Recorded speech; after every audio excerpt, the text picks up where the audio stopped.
It started with a phone call. 2:17 a.m. An unknown number. I almost ignored it, but something made me answer. The voice on the other end was staticky, distorted, but clear enough. He said he was calling from the future. I laughed, ready to hang up, but then he spoke again. "Tomorrow," he said, "at exactly 10:32 a.m., a blue sedan will run a red light and narrowly miss hitting you on your way to work. Don't worry, you won't be hurt. But it will happen." I called him a crank and hung up. The next morning, I completely forgot about it. I was walking to my office, coffee in hand, when a horn blared. I jumped back just as a blue sedan sped through the red light, right where I was about to step. My heart pounded in my chest. I looked at my watch. 10:32 a.m. It was just a coincidence, right? A crazy, specific coincidence. But then the phone rang again that night. 2:17 a.m. Same distorted voice. "Did you see?" he asked. "Now you know I'm telling the truth." This became my new routine. Every night at 2:17 a.m., he'd call. He'd tell me things. Small things at first. The stock market's biggest gainer for the day. The final score of a baseball game. The surprise rainstorm that wasn't in the forecast. Every single prediction came true, down to the smallest detail. I started to believe him. How could I not? He knew things no one could possibly know. I asked him who he was, why he was calling me. He always dodged the question. "It's complicated," he'd say. "Just listen to what I tell you." Life started to change. I used his tips to make a small fortune in the stock market. I avoided accidents. I knew what was coming. It was like having a cheat code for life. But a sense of dread started to creep in. I was living on a script, no longer making my own choices. The calls felt less like a gift and more like a prison. I became obsessed. Who was this man from the future? Why me? I started recording our calls, running the audio through every filter I could find, trying to clean up the distortion and identify his voice. But it was no use. The static was too thick. The distortion too heavy. It was like he didn't want to be found. One night I pressed him harder than ever. "You have to tell me who you are," I pleaded. "I can't live like this anymore. What do you want from me?" The line was silent for a long time. I thought he'd hung up.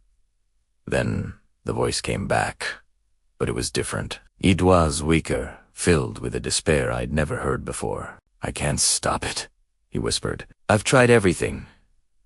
"Stop what?" I asked, my own voice trembling. "What are you talking about?" He told me about a major event, a catastrophe, a citywide blackout caused by a massive power grid failure. He gave me the date, the time, and the cause of cascade failure starting at a specific substation. "You have to stop it," he urged. "This is why I've been calling. This is the one that matters." He gave me detailed instructions, a complex sequence of actions I needed to take to prevent the initial overload. It was my chance to be a hero, to save the city. For the next week, I prepared. I used my newfound wealth and knowledge to gain access to the right places, to learn the systems. The day arrived, and I was ready. I followed his instructions to the letter, bypassing security, manipulating control panels. It was terrifying, but I did it. As the critical moment passed, I watched the city's power grid monitors. Everything was stable. The city lights stayed on Primera de Donne Italiano. I had changed the future. A wave of relief washed over me. I went home, feeling like the king of the world. For the first time, I felt in control. That night, I waited for his call. 2:17 a.m. came and went. Silence. The phone didn't ring. He was gone. I had done what he asked, and the connection was broken. I was free. I slept better that night than I had in months. The calls were over. My life was my own again. Days turned into weeks. Weeks into months. Life returned to a semblance of normal, albeit a much wealthier and more comfortable normal. He quit my job, traveled a bit, but I never forgot the voice. I kept the recordings of our calls, a souvenir from the strangest time of my life. I still felt a lingering curiosity. Who was he? Why did he choose me? The mystery was unsolved. One evening, I was playing around with some new audio software I'd bought. On a whim, I loaded one of the old call recordings. The technology had advanced so much since I first tried to clean them up. I ran the file through a new, powerful denoising and distortion filter. I clicked the button, not expecting much. The program word, and the audio replayed. The static and distortion peeled away, layer by layer. And then I heard it. A voice, clear, unmistakable. It was my own. My blood ran cold. I couldn't breathe. I played it again, and again. It was me, an older, more tired version of me, but undeniably my voice. The man from the future was me. My mind raced, trying to make sense of the impossible. Why would I call myself? The realization hit me like a physical blow. The catastrophe. The blackout.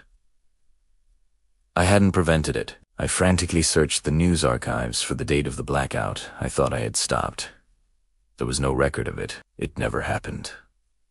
I started digging deeper, looking for any unusual electrical events, anything out of the ordinary. And then I found it. A small article, buried deep in the local news archives. On the night he saved the city, there was a strange power surge reported at the very one I had been at. The article said it was caused by an unauthorized manual override of the system, an override that triggered an unexpected feedback loop, creating a temporal anomaly. The blackout wasn't the catastrophe. My interventions was, I hadn't stopped a disaster. I had created one, a time loop. I had trapped myself. That surge didn't just cause a temporal anomaly, it threw me into it. I was the man on the other end of the line, caught in an endless cycle, desperately calling my past self, trying to get him to fix a problem he was about to create. The final piece of the puzzle clicked into place. Why 17 a.m.? I looked at the clock on my wall. It was frozen. The battery had died. The time had stopped to 17 a.m. The moment the feedback loop began. The moment I became trapped, the phone on my desk began to ring. I looked at the caller ID. Unknown number. I knew who it was. It was me, calling from a future that was my own present, a prison of my own making, and I knew, with a chilling certainty, that I was going to answer, because I had to. The loop had to be closed. Thanks for watching. If this story gave you chills, make sure to hit that like button and subscribe for more mind-bending tales. Let me know in the comments what you would do if you received a call from your future self. See you in the next one.